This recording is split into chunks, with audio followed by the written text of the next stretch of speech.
Hello everybody, welcome back. Today as well we have got another video. In this video I'll show you how you can add motion blur on CapCut. But before that, please do make sure to like our video, subscribe our channel, and yes, without any further delay, let's get started. For that, it's the same simple step even if you do it on PC or mobile. All you have to do is access your CapCut and go ahead, add a new project. For example, I have this project right over here. Now I'm going to go ahead and select it. Then I'm going to go ahead, go through the option, and then you will find this option called motion blur. Now once you tap on it, you can go ahead, add in the blur, and you can choose the blend, and you can choose the direction how you will like.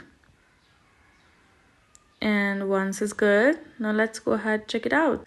And that's it. All you have to do is select it, go to motion blur and reset. You can reset, and you can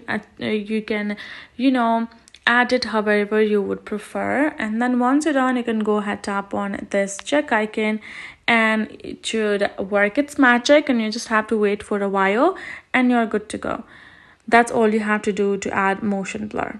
That's it. Hope this video helped. Thank you so much for watching. I'll see you guys in our next video.